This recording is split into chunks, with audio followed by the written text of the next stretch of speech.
Halo, kembali berjumpa dengan Ibu Loide dalam pelajaran konsep wilayah dan tata ruang. Seperti sebelumnya, kita ingat apa sih perbedaan belajar geografi dengan belajar ilmu yang lain? Secara umum fokus di dalam pembelajaran geografi yaitu sudut pandang ke ruangan, bahwa segala sesuatu yang ada di bumi itu ada space, ada ruangnya. Dan sekarang kita belajar tentang konsep wilayah. Kita akan lihat dulu beberapa istilah di dalam wilayah. Yang pertama itu sebut ada ruang, ada lokasi, ada wilayah, ada kawasan, ada daerah. Apakah semuanya itu sama? Wow, semuanya itu punya makna-makna tersendiri. Baik, kita akan lihat satu persatu. Yang pertama, ruang. Kalau disebut ruang, itu adalah suatu space di permukaan bumi yang terdiri dari daratan, lautan, udara, atau wilayah yang secara umum masih belum diklasifikasikan. Ya, masih secara umum apa yang di permukaan bumi. Kedua, ada lokasi. Lokasi atau location itu sudah menunjukkan posisi sesuatu di dalam ruang di permukaan itu sendiri. Jadi sudah menunjukkan lokasinya. Contoh, secara umum ini kita ada di wilayah Kota Medan, ruang Kota Medan. Tapi kita mau cari lokasi, lokasi center point. Lokasinya ada stasiun mana? kereta Ada petisah. Jadi dalam lokasi itu sudah menunjukkan satu wilayah yang akan kita tunjukkan. Ketiga, wilayah. Apa itu wilayah? Wilayah adalah suatu ruang di permukaan bumi yang mempunyai homogenitas atau kesamaan, adanya persamaan, punya ciri-ciri tersendiri yang bisa membedakannya dengan wilayah atau ruang-ruang yang lain. Jadi kalau sudah dinyatakan wilayah, dia punya ciri-ciri khas tersendiri, ada karakteristik tersendiri. Yang keempat, kawasan. Apa itu kawasan? Kawasan adalah bagian dari wilayah yang difungsikan untuk hal-hal tertentu. Jadi ada kawasan tertentu. Ibaratkan ada kawasan pemukiman, berarti difungsikan untuk pemukiman. Ada kawasan perkantoran, ada kawasan perdagangan, dan lain-lain. Lalu kelima, daerah. Apa itu daerah? Daerah adalah suatu wilayah yang memiliki batas-batas tertentu yang sudah secara administratif. Ibaratkan dia, daerah Kota Medan. Ada batasnya secara administratif, ada ke utara, ke selatan, ke barat, ke timur. Semua daerah mempunyai batas administratifnya. Baik, kita kembali tadi kepada materi tentang wilayah. Wilayah itu tadi suatu tempat yang punya karakteristik tersendiri.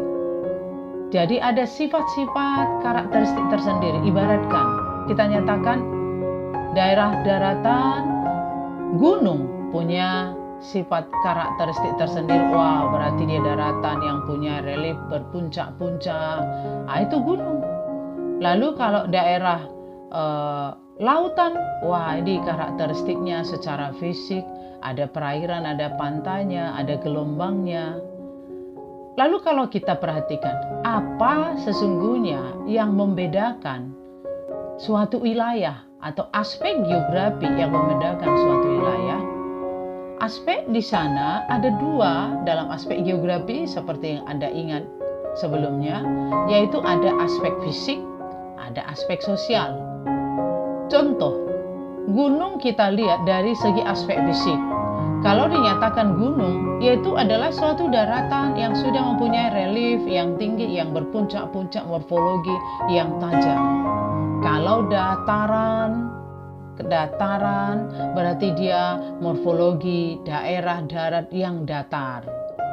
Jadi ada pembedaan yang jelas. Lalu dia kalau aspek sosial ibaratkan yang membedakan antara daerah perindustrian dengan daerah perumahan. Berarti di sana dibedakan antara kegiatan di daerah industri, kegiatan-kegiatan yang bersifat produksi keindustrian, sedangkan yang perumahan segala kegiatan untuk tempat tinggal. Maka di sana aspek fisik dan aspek sosial sangat menentukan ciri khas suatu wilayah tersebut. Oleh karena itu, maka wilayah itu bisa kita membuat menjadi dua wilayah, menjadi dua daerah wilayah pembagiannya. Yang pertama kita sebut dengan wilayah formal. Yang kedua wilayah fungsional. Kalau dinyatakan wilayah formal, itu wilayah yang masih punya ciri khas yang homogen, ciri khas yang sama. Biasanya boleh ciri khas yang sama secara fisik juga, boleh yang sama secara sosial. Contoh wilayah formal kita sebut wilayah sawah. Kalau dinyatakan sawah, berarti suatu wilayah fisik daerah pertanian di lahan basah.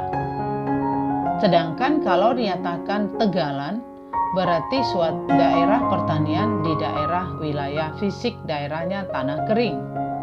Kalau kita tinjau dari aspek sosialnya, ibaratkan dia kawasan industri tadi, bahwa daerah itu ditunjukkan oleh kegiatan-kegiatan sosial di bidang produksi, apapun kegiatan yang ada di dalamnya itu mendukung suatu produksi. Maka di daerah itu disebut daerah penduduk industri. Ya, sangat berbeda dengan daerah atau wilayah pertanian. Wilayah pertanian tadi masyarakatnya semua wilayah petani. Maka kalau disebut dengan wilayah formal itu secara umum statis, bahwa daerahnya umumnya begitu-begitu saja dan sulit berubah. Kalau dia mau berubah butuh waktu yang banyak. Berbeda dengan wilayah fungsional.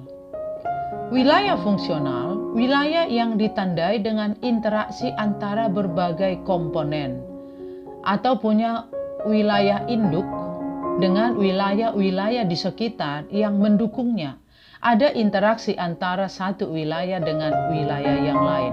Maka kalau di dalam wilayah fungsional ada pusat interaksi, ada wilayah-wilayah pendukung yang bisa mendukung kegiatan atau kemaksimuman kegiatan di daerah pusat.